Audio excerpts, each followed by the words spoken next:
रंजीत जी धोरू, भाई सुनील जी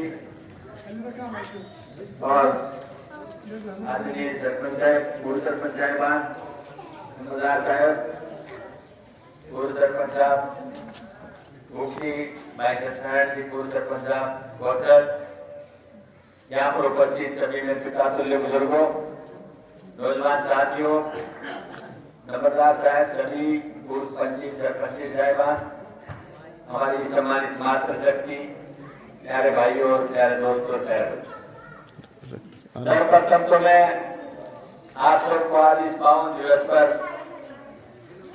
गणतंत्र दिवस की हार्दिक बधाई देता हूँ। आज का दिन बहुत ही सौभाग्यशाली है हिंदुस्तान के लिए कि पूरी दुनिया में हिंदुस्तान से बड़ा कोई प्रजातांत्रिक देश नहीं। अमेरिका से हमसे पहले प्रजातंत्र में आया, लेकिन जो जड़े प्रजातंत्र की हिंदुस्तान में आज हैं वो पूरी दुनिया के लिए एक इतिहास है।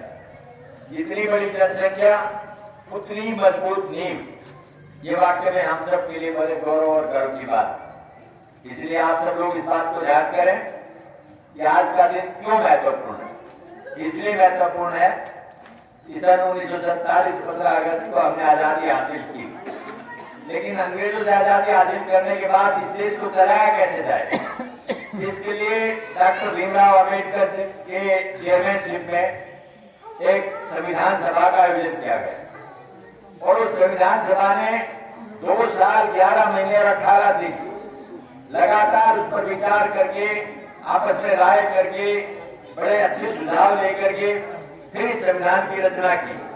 और उस संविधान ने इस दुनिया के अंदर कहा कि भारतवर्ष आज से सॉवरेन, सोशलिस्ट और डेमोक्रेटिक कंट्री, जो पूरी दुनिया में सेकुलर स्टेट के नाम से जाना जाएगा, यानी धर्मनिरपेक्षता के नाम से जाना जाएगा, ऐसा प्रजातंत्र है। उस प्रजातंत्र को लागू फिर हमने 26 जनवरी 1950 में किया और आज वो सौभाग्यशाली दिन है। आज के 26 जनवरी के दिन पे उस दिन को लागू किया है। तो मैं आप सबको पुनः बधाई देता हूँ और भगवान से प्रार्थना करता हूँ कि आपके लिए ये दिन हर वर्ष एक नई खुशी लेकर के आए। दासवाल अभी गुरु जी ने बहुत सी बातें कही। मैं सरपंच साहब को, पूरी ग्राम बस्ती को दिल की गहराई से बधाई देता हूँ। देखिए, प्रजातंत्र में पंचायती राज स्वर्गीय राजीव जी ने एक बहुत अच्छी शुरुआत की और उन्होंने कहा था अगर किसी देश को, प्रजातांत्रिक देश को ताकत देनी है तो पंचायत के माध्यम से दें, क्योंकि दुनिया में किसी भी अदालत की अगर जब बात करते हैं, प्रजातंत्र में जनता की अदालत से बड़ी कोई अदालत नहीं। यहाँ पर कितना ही बड़ा हुक्मरान क्यों नहीं हो, मुझे 5 साल के बाद इस जनता की अदालत में जरूर आना पड़ता है और इस अदालत के बाद भी उसका फैसला होता है कि आने वाले समय में प्रजातंत्र में ये सरकार रहेगी या दूसरी सरकार आएगी, और यही प्रजातंत्र है, यही ताकत है। तो मैं समझता हूँ कि वो ताकत आपके पास आई और आपने अपने अपने गांव के अंदर जितने विकास के कार्य, आज से तकरीबन आप अंदाजा लगाए 25 साल पहले सिर्फ हम ईंटों के रोड बनाते और उन रोडों के ऊपर से कोई भी हैवी व्हीकल चला जाता था तो वो चूर चूर होकर के वापस मिट्टी में कन्वर्ट हो जाती। उसके बाद एजाज हुआ क्योंकि विदेशों में इंटरलॉकिंग टाइल का जो आपने आज लगा रखी है, इनका प्रचलन पहले से था।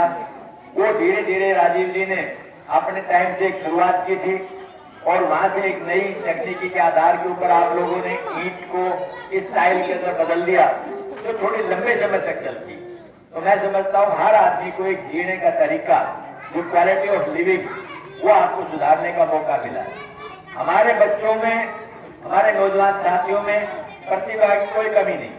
पूरी दुनिया के अंदर अगर आप कहें तो सबसे ज्यादा यंग कंट्री है अगर कहीं तो वो हिंदुस्तान। उसका कारण है कि चाइना ने हम जो हमारा एक पॉलिसी अपनाई जिसके तहत उनकी कमिंग जनरेशन पे आज की तारीख में हमसे ज्यादा बड़ी जनसंख्या हो, लेकिन उनके यहाँ बच्चों की एज में और माँ बाप की एज में बहुत बड़ा अंतर आ गया और उसी वजह से हिंदुस्तान एक नौजवान ताकत है। आज हमें गर्व है इस बात का कि हिंदुस्तान खाली हिंदुस्तान में नहीं, आज अमेरिका के अंदर बाइडेन जो नए राष्ट्रपति बने उनकी टीम में 20 आदमी हिंदुस्तानी बहुत महत्वपूर्ण पदों के ऊपर वहां पर जो है अपॉइंट किए गए। ये हमारे लिए बहुत बड़े गर्व की बात है कि अमेरिका के अंदर भी हमारी इतनी बड़ी ताकत है। कनाडा के अंदर 4 आज के मंत्री, सिटिंग मंत्री कनाडा के अंदर वो हिंदुस्तानी है। ऑस्ट्रेलिया में 2 वो हिंदुस्तानी है। और जहां तक रही बात इंग्लैंड की, उसमें साउथ हॉल जिसको बोलते हैं, उसे तो दूसरा मिनी इंडिया कहा जाता है। आपके मॉरिशस, जिसमें 65% आपके आगे लोग हैं। आपके यहाँ आपका मलेशिया, जो बहुत एक तगड़ा मतलब अच्छा एडवांस कंट्रीज में कहा जाता है, उसमें 35% लोग भारतीय रहते हैं। यानी हम धीरे धीरे करके न केवल हिंदुस्तान बल्कि दुनिया के अंदर अपनी प्रतिभा को स्थापित करने जा रहे हैं।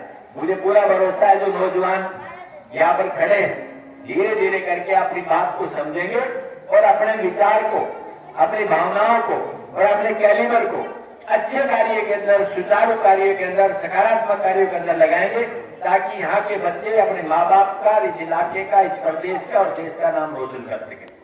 आज जब हम अंक तालिका देखते हैं, चाहे IIT की हो, चाहे IIM की हो, चाहे MBBS की हो, या NDA और IMA की हो, या IAS और IPS की हो, हमारे बच्चे धीरे धीरे करके आगे बढ़ रहे हैं। मैं समझता हूँ एक दिन आएगा जब हर गांव के अंदर एक प्रोत्साहन से, एक इंस्पिरेशन से हमारे नौजवान बच्चे आगे चल करके आएंगे। साथ ही खेलों के प्रति पहले कोई रुचि नहीं थी।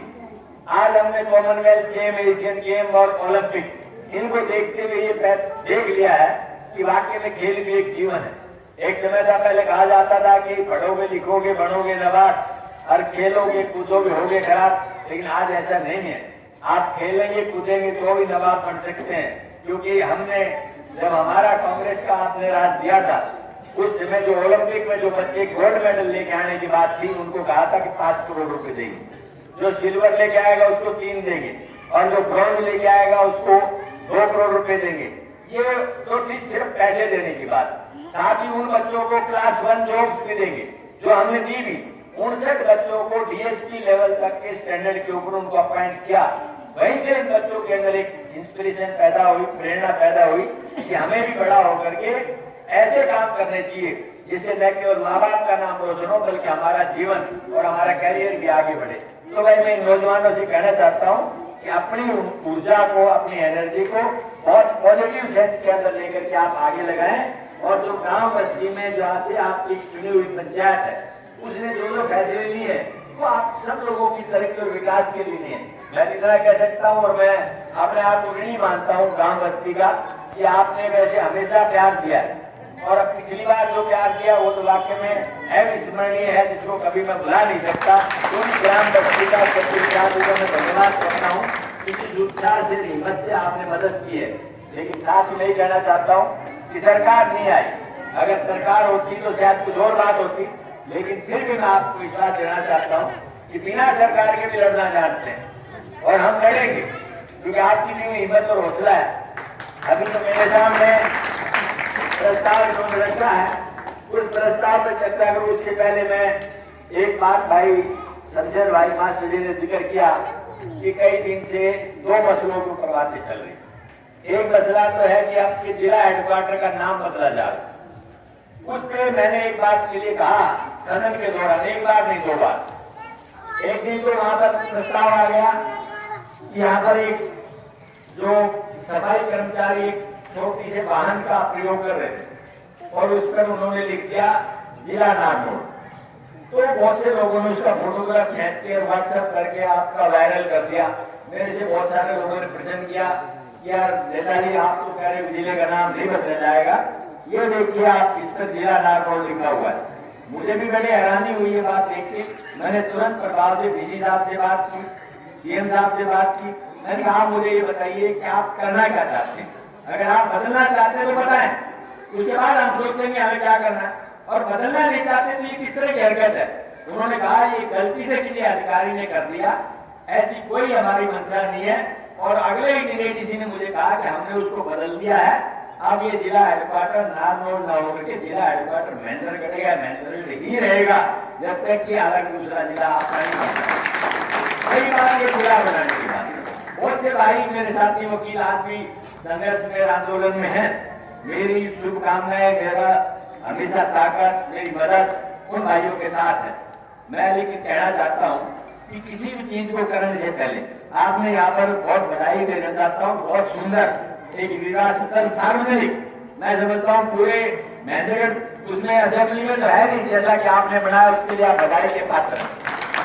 लेकिन इसके लिए मैं बताना चाहूंगा कि पहले आपने पिलर लगाया, उसके ऊपर शेड लगाया, पहले जमीन में आपने उसके फाउंडेशन रखी है और फिर उसके ऊपर ये स्ट्रक्चर खड़ा किया है। ठीक इसी तरह से बहुत से भाई कहने लगे जब बूढ़ा साहब थे आप चाहते थे जिला बन जाता।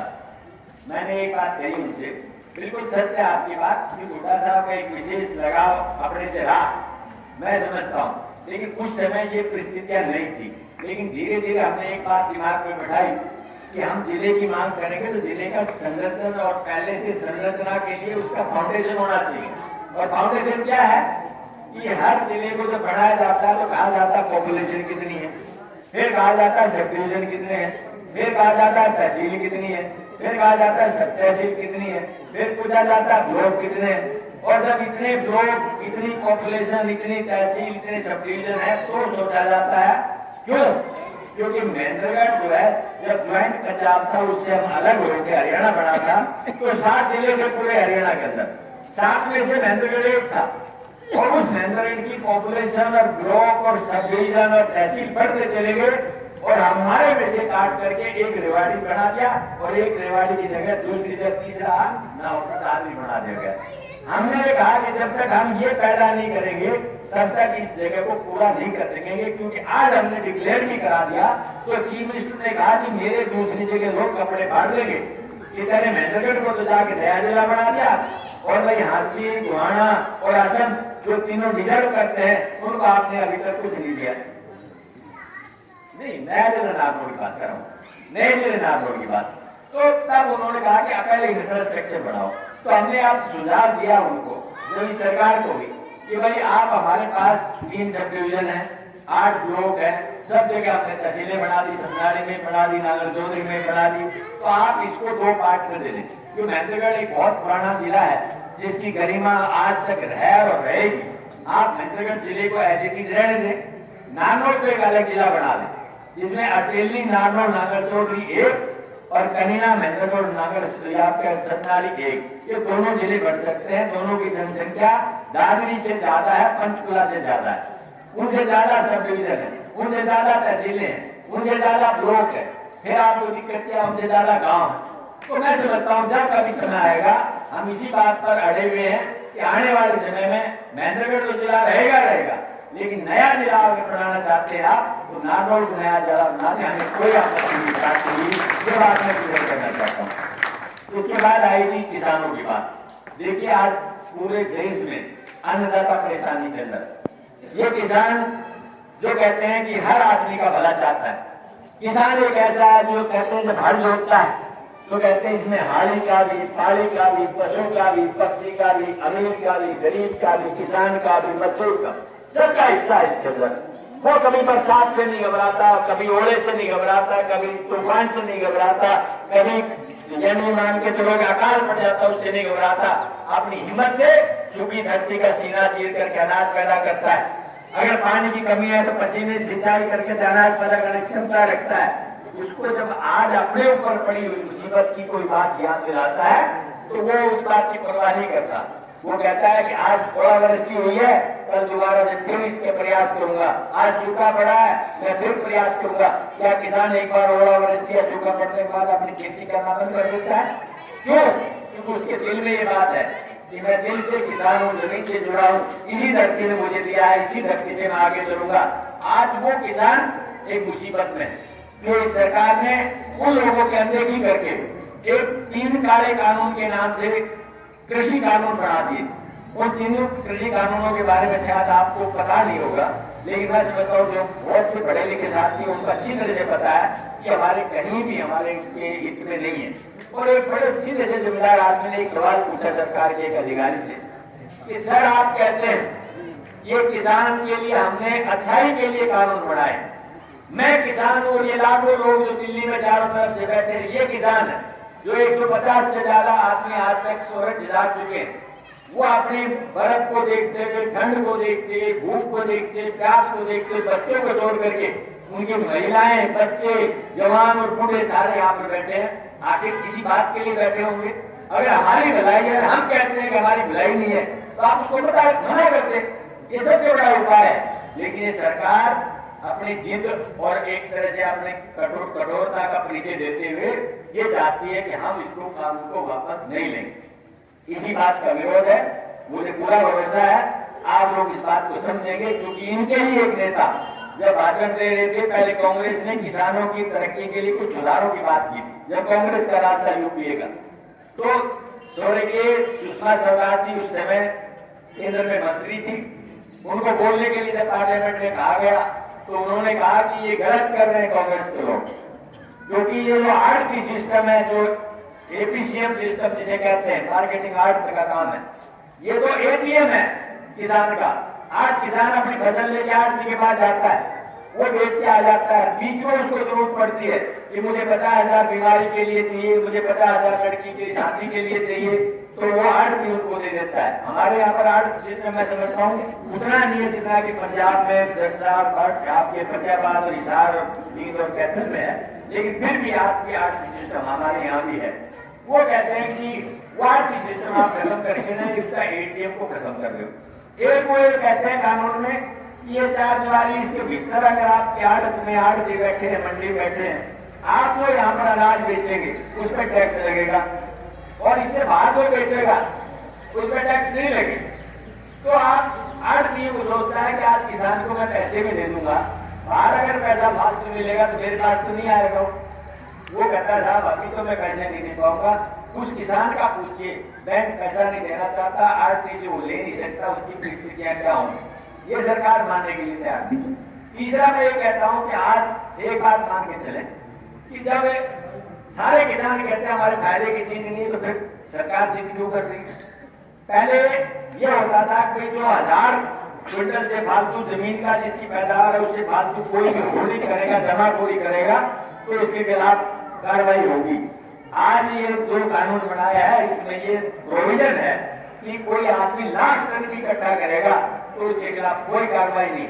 आखिर किस आदमी में इतनी हिम्मत है जो लाख टन इकट्ठा करेगा? वो सिर्फ बड़े उद्योगपति हैं जो आपकी चीजों को आज तो खरीद लेंगे, लेकिन जब अगला साल आएगा आप बेचने के लिए जाएंगे तो 2150 का बिका हुआ बाजरा अगले साल 500 में लेने वाला नहीं मिलेगा, क्योंकि वही लोग कहेंगे कि पहले इतना पड़ा है हम कहां से जाएं, और वो खरीदेंगे नहीं, दूसरा खरीदने वाला लेगा नहीं। आप मुझे बताइए आपकी परिस्थितियां क्या होंगी? ये असली लड़ाई है जिसको आपको समझने की जरूरत है। मैं समझता हूँ उस किसान की उस मदद के लिए आपके मन से, धन से जो मदद बढ़ती है वो आप करते रहे, क्योंकि आप स्वयं एक किसान। तो मुझे पूरा भरोसा है कि हमारी मतलब सारी वार्ता के पीछे हमने जो विकास की दूसरी बातें की उसे आप समझेंगे। अब मैं बात करता हूँ कि आपने जो एक मांग पत्र रखा है, पहले तो बहुत बड़ी बात यह है कि देखिए मांग पत्र तो जब सरकारें होती तब तो पूरे हो जाते हैं, वरना तो बहुत सी चीजें ऐसी है। आज महंगाई की परिस्थिति में बताता हूँ, जब आप शहर में जा रहे हैं तो शहर के अंदर गड्ढे ही गड्ढे। अब कोई पूछ ले कि नेताजी को एमएलए भी बढ़ गया लेकिन गड्ढे नहीं भरे। ये गड्ढे क्यों नहीं भरे?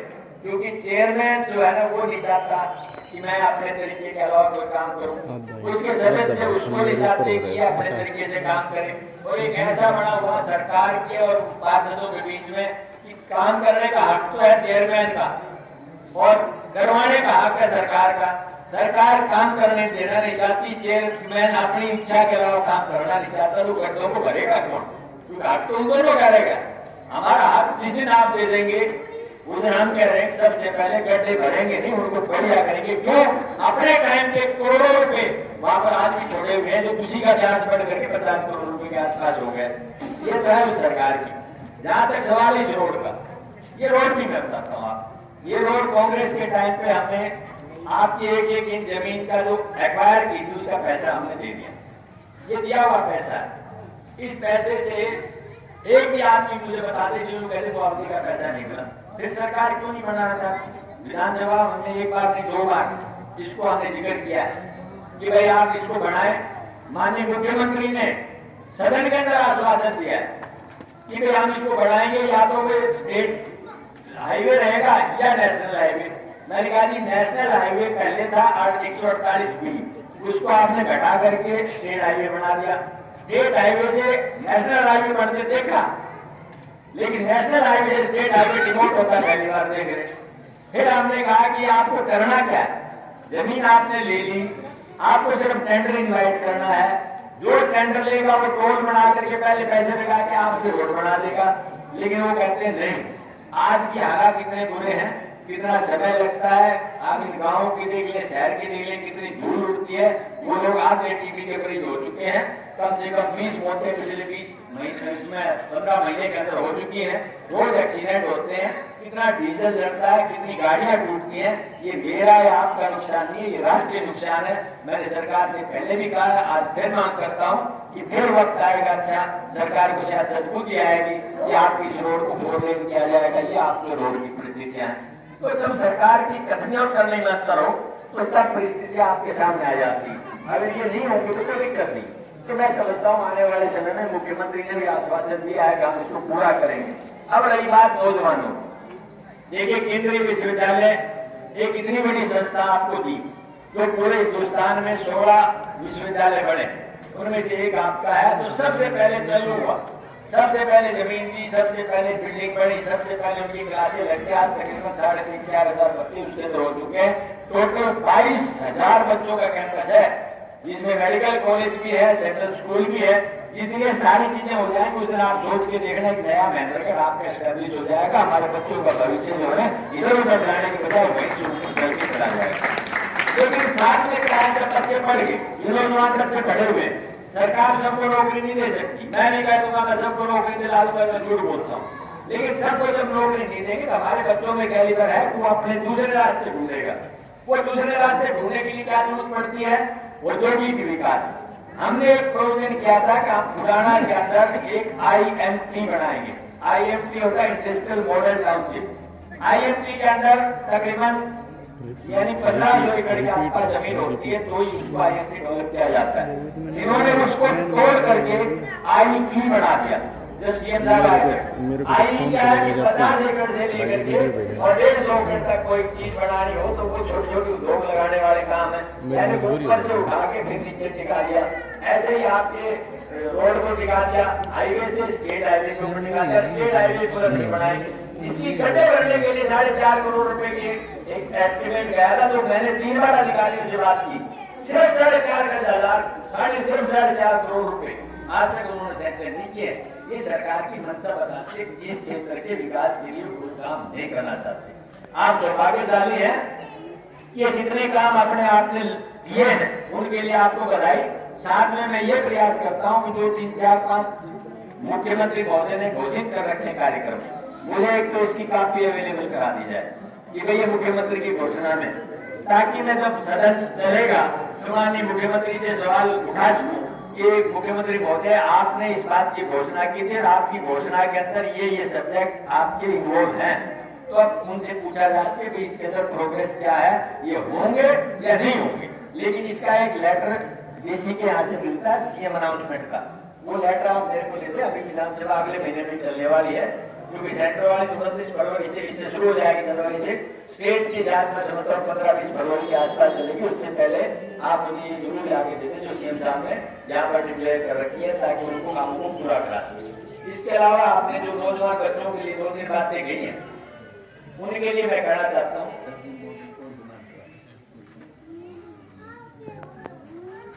इस ट्रैक पे अंदाजन कितना खर्च होगा भाई जवानों बताओ, कुछ है आइडिया? ट्रैक पे कितना खर्च होगा?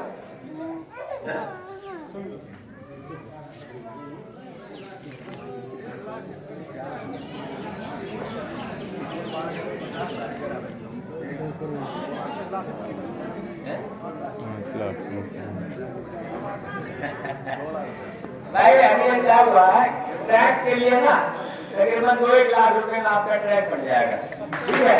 तो ये 2 लाख रुपए वाले अरेंजमेंट में किसी से भी हाथ जोड़ो, मैं लेके आऊंगा आपका 2 लाख रुपए का ट्रैक जो है ना, इसके लिए काम मैं करवाऊंगा। किसी से बात करो थे, क्योंकि हमारा अपना कोटा था वो भी सारा कोटा खत्म कर दिया। ऊपर से जो है कोरोना के चक्कर के अंदर जो MP का लेट होता था वो भी मैं समझता हूँ खत्म हो चुका है। तो अब तो कहीं लेफ्ट और राइट में बचे हुए पैसे हैं, उनमें से लेकर के आपकी इसके लिए किया जाएगा। मैं विश्वास दिलाता हूँ कि कहीं न कहीं से पैसे लेके आपके ट्रैक के लिए काम करेंगे। एक आपने एक लाइब्रेरी की बात कही है, वहाँ लाइब्रेरी, तो देखो भाई और कोई बात नहीं है, तो मैं सरकार के बजाय वाहन लाइब्रेरी के लिए मैं 21,000 रुपए मेरी तरफ से दे रहा हूँ। तो उसकी किताबें लेकर के आप वाहन लाइब्रेरी में आप एक ऐसी अमाउंट है जो आने वाले समय में बच्चों के उज्जवल भविष्य के लिए अगर कुछ भी पढ़ेंगे वो, तो उनमें से अच्छी किताबें खरीदें और वो बच्चे इसके अंदर देखें। तो 21,000 रुपए की मैं अपनी तरफ से आपके चेक वैसे ले लो, वैसे दे देंगे, टैक्स दे देंगे, करा दें।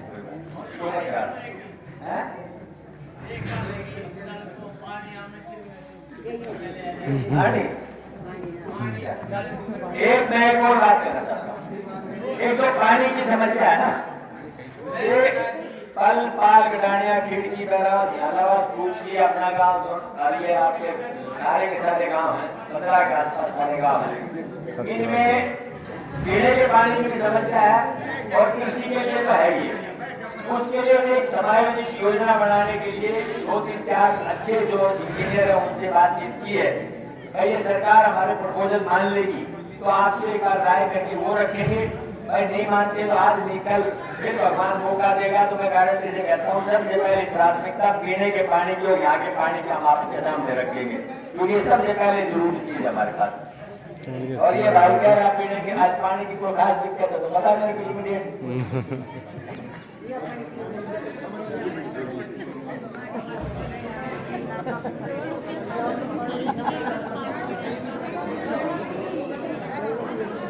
पानी से